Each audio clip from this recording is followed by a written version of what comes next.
Si los árboles se mueven y se caen los sombreros, si se vuelan los papeles por el aire muy ligero, es el viento que llega, se queda y se va. Es el viento que llega, se queda y se va. El viento cuando sopla nos lleva para allá. El viento cuando sopla nos trae para acá.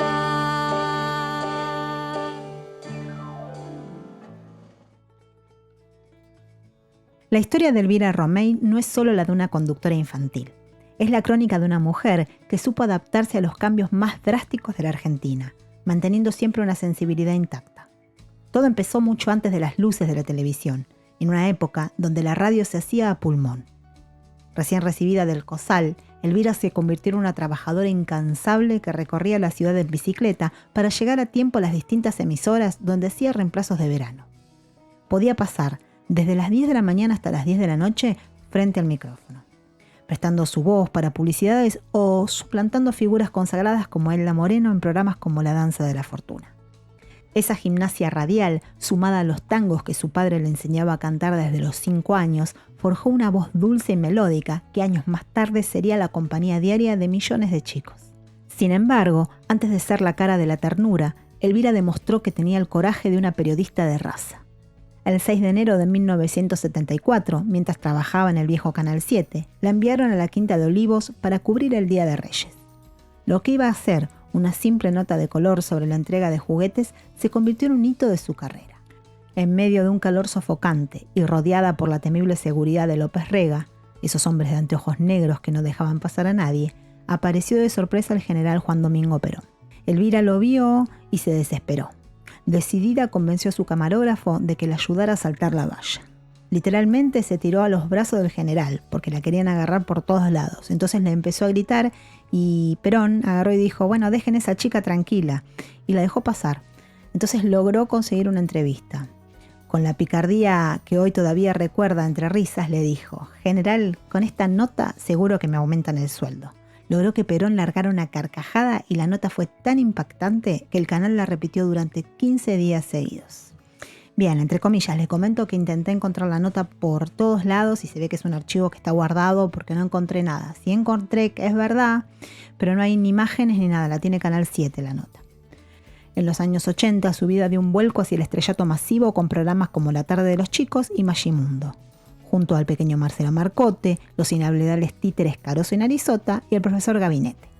Elvira logró picos históricos de 48 puntos de rating, una cifra que hoy parece imposible.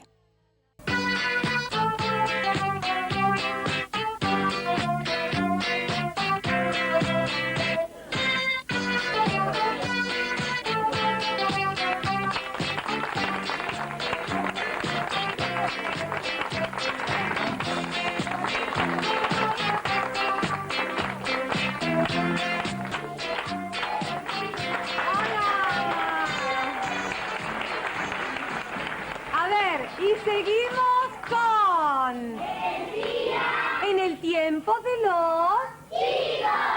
¿Cómo están? Bien, bien, muy bien. Bueno, un aplauso, ahora sí, fuerte, fuerte, fuerte para todos los chicos. Su enfoque era simple pero revolucionario para la época. Ella no quería ser una maestra que impartiera lecciones, sino que quería entretener.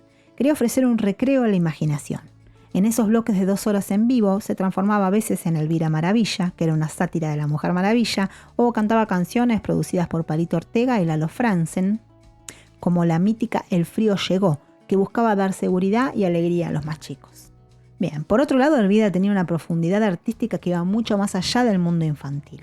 Mientras era la tía favorita de la televisión, se animaba a roles crudos en el cine, como cuando, por ejemplo, interpretó a una víctima de violación en la película Las Barras Bravas de Enrique Carreras. También se convirtió en la musa del cineasta de vanguardia Jorge Polaco para la película Kindergarten. Durante ese rodaje vivió situaciones casi surrealistas, como por ejemplo tener que caminar por los techos de una de las iglesias más antiguas de Buenos Aires vestida de novia, siguiendo los pasos del cura que iba delante, marcándole dónde no pisar para no caerse. También le robaron su vestido de novia original.